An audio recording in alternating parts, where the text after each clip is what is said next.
What more can you tell us about how Yahya Sinwar lost his life? So, good evening.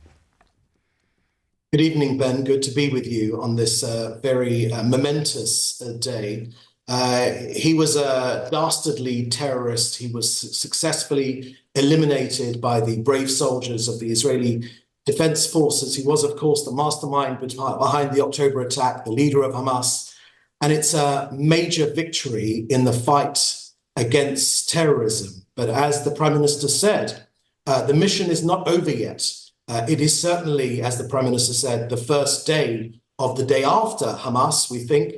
But our mission will not end until we bring all of our 101 hostages home now. Hamas need to set them free. Now, I'll tell you, Ben, the Prime Minister said something which I've never heard him say before.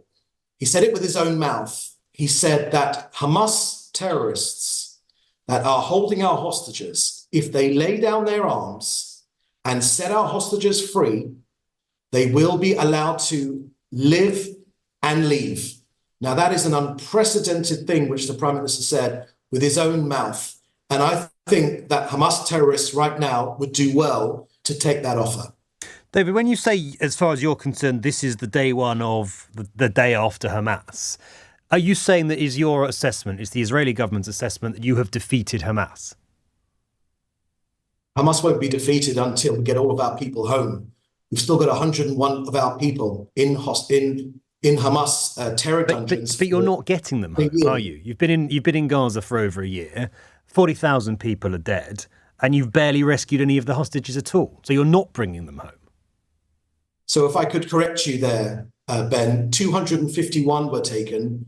Most of them have now been returned home. Most of them through a deal, through negotiation. So it's incorrect to say that. Through negotiation, David, not by force. The argument that they can be captured through military force doesn't seem to stand up to the facts of the last year. The argument seems to be, and this is what the families are saying, as you'll know, the way to get those hostages home is through a deal. Would you accept that?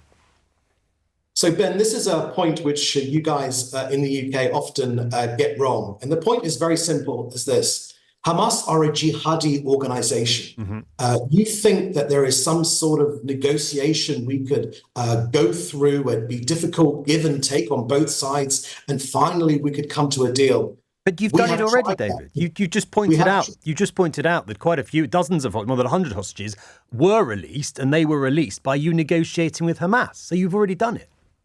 We have tried that for the last year. The last major large-scale release was in November. Then Hamas decided to return to war, and they've been continuing ever since. And ever since that moment, they have never stopped walking away from negotiations. Every time we've been close, they've walked away. Why, Ben? Not because of lack of willingness from Israel. We will do anything in our power to get them home, including making painful compromises. Why? Because they're jihadis. Jihadis don't do deals. They are murderous jihadis. That's what they are. And the sooner you guys realize that in the West, in the UK, in the US, that these are jihadis. There's, yes, of course, we would like to try and negotiate, but they never agree. They always turn down an offer. When they did release hostages in November, it was because we were clobbering them and they were worried about their future. So they needed a breathing space. But then they returned to waging war upon us. The Prime Minister has made an unprecedented offer. He says to the terrorists still holding our hostages, set them free, lay down your arms, and you'll escape with your life. That is the best offer on the table right now. And the Hamas terrorists who may be listening today to LBC would do well to take that offer. David, what's the plan for, you talk about defeating Hamas, and a lot of people say that's impossible. If you think it is possible through force, what's the plan? What happens once they've been defeated? What's the Israeli government's plan for what happens after Hamas?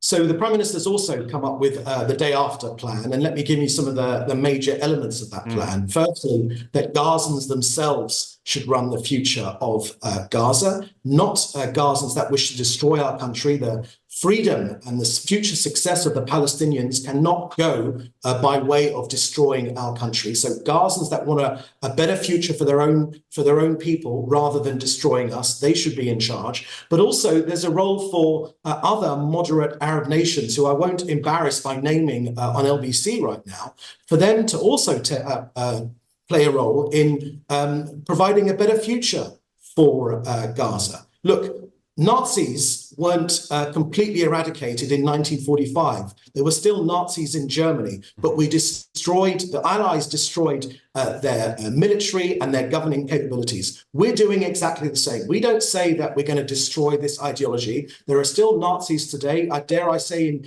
UK student bedrooms or on the far right, there are Nazis with swastikas on their wall, but they don't have any elements of power.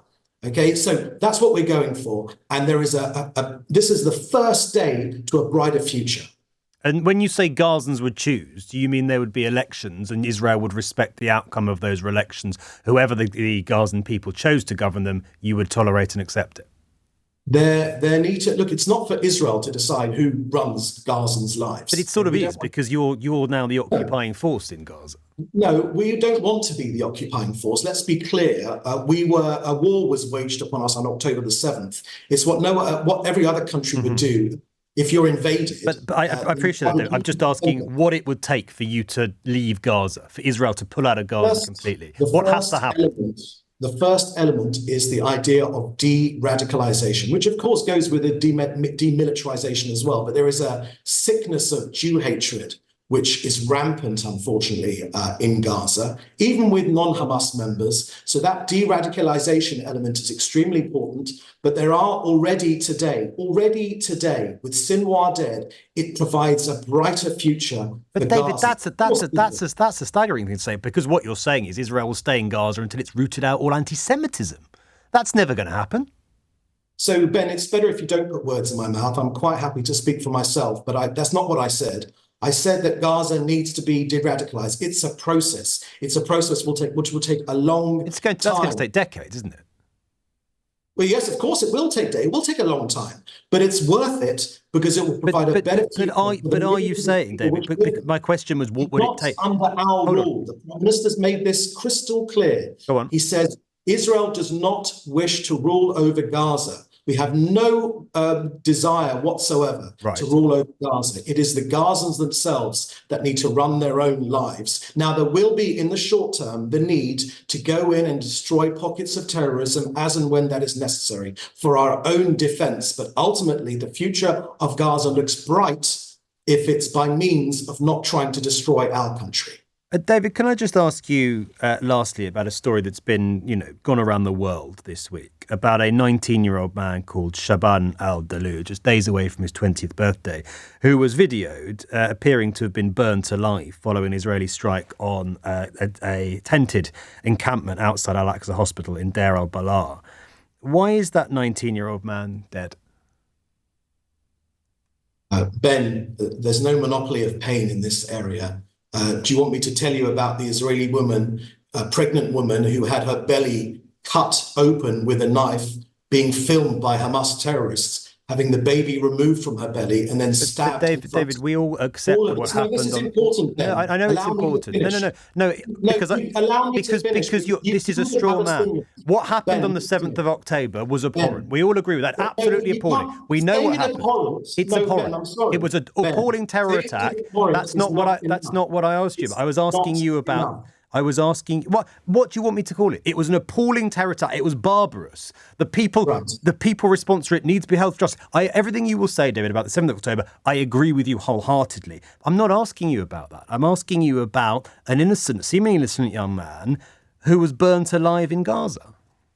So let me tell you that story. Again, you haven't shared that with me before we came on, and I could have provided a more comprehensive answer and made inquiries myself about that story. So that, in one sense, Ben, that's highly unprofessional to try and. David, come on! It's been the most before today. It's been the most covered story. If you don't allow me to talk, let me come back. No, David, let me come back on that because you've just questioned my professionalism. It's been probably the most reported story in relation to Israel in the last week, apart from the news today. So the idea that you didn't have prior warning that we were going to ask you about what's become a global news story. Come on.